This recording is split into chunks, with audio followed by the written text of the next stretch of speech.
السلام عليكم، ازيكم يا حبايبي؟ عاملين ايه؟ يا رب تكونوا بخير. بانيه. البانيه طبعا من ضمن التجهيزات اللي احنا بنقول عليها كل فيديو للمسابقه. زي ما انتم شايفين انا كنت جايبه فرختين كبار، بيض، فنضفتهم كويس وقطعت منهم الصدور زي ما انتم شايفين، وعملت منهم شرايح بانيه بالشكل ده.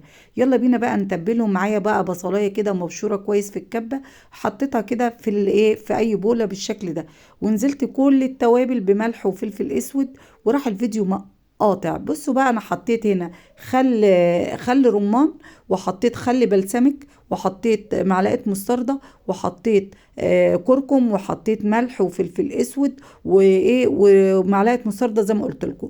ورحت مقلبه الخليط ده في قلب البصلايه زي ما انتم شايفين بالشكل ده، ورحت حطاهم بقى في علبه وسايباهم ليله قبل المسابقه بالليله. ورحت قايمه بقى الصبح ساعه المسابقه ورحت قليهم، جايبه ايه بيضتين كده زي ما انتم شايفين، وعليهم شويه لبن او 3 بيضات اهو، وعليهم شويه لبن وملح وفلفل اسود واربهم، وبقسماط وشويه دقيق. ومش هنتبل البقسماط والدقيق لان البانيه بتاعنا متبل كويس، واللبن بتاعنا كفر اللبن بالبيض متبل كويس بالشكل ده. كده اروح بقى فاتحه العلبه زي ما انتم شايفين كده، عليها كميه بصل. انا مش بشيل كميه البصل دي، انا بسيبها زي ما هي كده عشان تدي طعم او تست للبانيه بتاعنا، في الدقيق وبعدين في البيض وبعدين في البقسماط، واركن كده على جنب، وبعد كده نقلي مع بعض زي ما انتوا شايفين. ما بقليش وانا شغاله، هخلص كل الكميه ونقليها. وكده كنت قبل المسابقه الصبح زي ما بقول لكم، فما كانش الوقت سعفني، فهحط طاستين كده. اول طاسه حطيتها دي، والطاسه بتاعتي بقى اللي انا ما استغناش عنها يا جماعه.